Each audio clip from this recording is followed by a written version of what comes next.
Hey Superhumans, I want to talk to you about something that comes up quite a bit. A question I get asked quite often is, how do I stay motivated?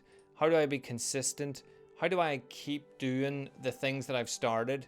So it's not about me, like how do I do it, but it's a personal question by the people, but there's always a lot of people that ask this, especially at the start of their journey. Like maybe they've started doing the superhuman hour and they're meditating and journaling, exercising, everything else that goes in there. And they start to like feel by maybe 3 or 4 days, start to feel by hitting the whole hour, and they're missing little bits, and then once they miss 1 or 2 bits they just drop it off altogether, and then they realize that they don't feel as good as they did when they were doing it. So they reach out to me and ask me, and I've said it often on the podcast and on videos everywhere, I love being asked questions, so I try my best to answer them as best as I can. And what I think is worth looking at, are you feeling because you're expecting too much of yourself? So if you were learning a new language, for example, and you went in day one and the language tutor, teacher, the app, whatever it was, just went through 10, 15 words, and then 2 hours later you think back and you go, right, what were the 10 words? And you couldn't get them. Would you just then completely give up trying to learn a new language? Or would you be thinking, well, fuck, I've only started. I'm not supposed to be able to do all of this all the time immediately from the start. I imagine it would be that one. You would look at it and you would know this is hard, this is complicated, this isn't something that's supposed to be easy and that I can pick up in a day. I need to be consistent, I need to work at it, and I need to keep moving forward. So the consistency, the inspiration, the motivation, whatever you want to call it, to keep doing what you are doing and to keep moving forward and developing and being nice to yourself, not giving yourself shit because you've made a few mistakes or failed or missed a day here and there. That all comes from your understanding that this is not easy. In the industry I'm in, a lot of people like meditate a lot, or they journal, or they exercise, and they talk about it as if everybody should just do it and it's easy to do. Like there's no excuse. And then when I talk to them, I'm like, there's fucking plenty of excuses. Excuses are easy to find. You're tired, it's too dark, it's raining, I'm cold, I don't want to go there, I don't like the person in the gym, the instructor's a bit annoying. Like my spouse, my partner, my friend doesn't really agree with it, it's against my religion, I'm overweight, I'm underweight, I'm not fit enough. Like I could probably do a full podcast for the next hour just talking about excuses that people have thrown at me. If you actually check out my TikTok, I've done Irish excuses that did quite well as a video. If you're not following me on TikTok, fucking sort it out. I don't do a whole lot on it, so it's probably not worth it really.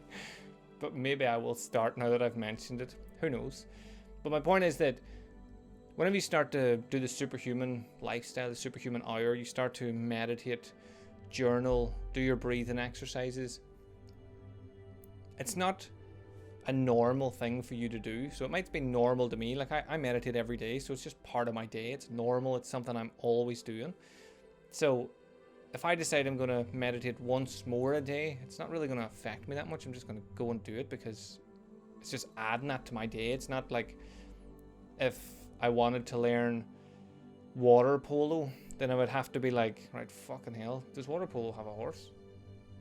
No, it's just in the water. Polo has horses. Either one. If it does have a horse, I have to go and get one and learn how to ride a horse. I have to learn how to move in water polo, how to swim if they swim, use the implementations that they have, what sort of ball do they have. Like, I know nothing about water polo, I don't know why the fuck it popped into my head as an example, but you know what I mean? I would never expect myself to be a week from now be amazing at it.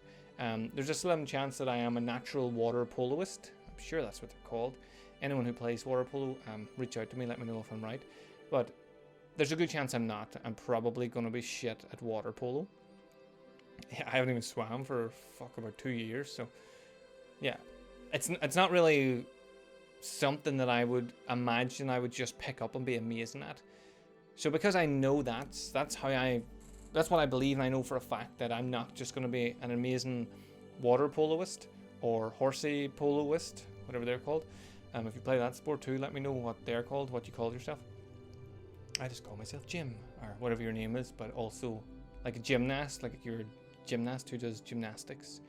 A poloist does polo, water polo, whatever.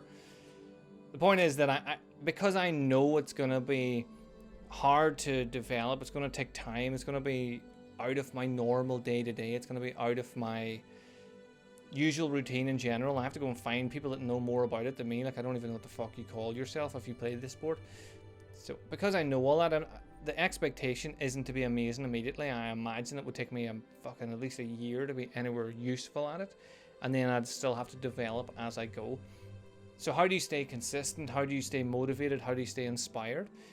You allow yourself to be vulnerable, allow yourself to be at the start, to be new to the whole thing, to understand that you're not just going to be super amazing at this from the get-go. And even if it is something that you think should be simple, like lying down and doing 5 belly breaths every day, maybe that's all you're trying to do. Like, look up I'll tag it in below here, but I have 3 different versions of breathing, like belly breathing, fire breathing, 3-5-7 breathing. You could pick one of them and decide, right, I'm going to do one of these every day for the rest of my life. That's a lot of pressure and a lot of expectation on yourself, and you have to readjust your life to make that fit in. But if you decide, right, I'm just going to do 10 minutes of breathing work for a week, every day for a week, and then at the end of the week I'm going to reevaluate and decide whether or not I like this, it's improving my day, it's improving my life. If it's improving it, then I'll keep doing it. If it's not, I'll just cut it out. That way you're under no illusion that this is you forever. Like, you're not married to this new skill that you want to develop. You're under no illusion that you're going to be amazing at it and it's going to be like life altering, life changing. You just know that you're willing to give it a go. You're going to try and you're going to do it for a week. And if the week goes well, do it for another, and so on and so forth. So that's how I started meditating daily. Challenged myself to 100 days in a row without missing a day. After about 50, 60 days, I thought, fuck, I wonder could I do this for 1,000 days? And then somewhere between 100 and 1,000, I just stopped counting, and I've never missed a day ever since, because I realized how much I enjoyed it, how much it was benefiting me and everything like that. And I always talk to my students about this. If someone came out tomorrow and said, meditation is complete bullshit, doesn't actually help you as much as people say, and there's no benefit to doing it, I would still meditate, because personally I like it. It doesn't affect anyone else, doesn't hurt anyone, and I feel good doing it. So I don't really give a fuck about whether the science is right, whether I'm being super spiritualistic, whether I'm just sitting taking 10 minutes to myself. I would do it anyway, even if that was the case. So when you start to find things like this and add them into your life, and you realize that you just love doing them and you would do them anyway, then it's easy to stay consistent, motivated, and inspired to do it.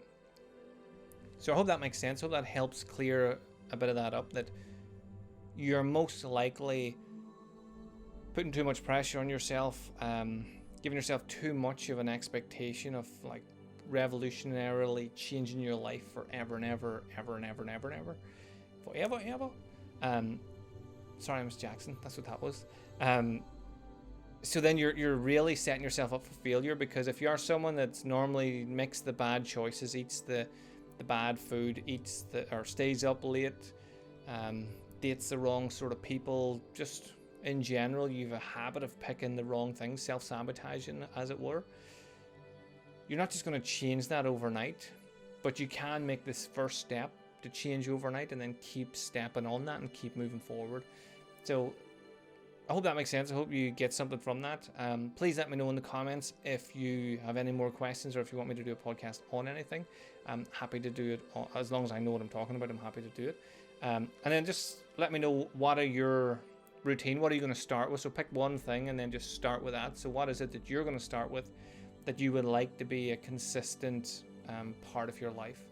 So thanks again for tuning in. If you want to join the challenge and reach out to me, the next challenge is in about 2 weeks, 24th of July, I think.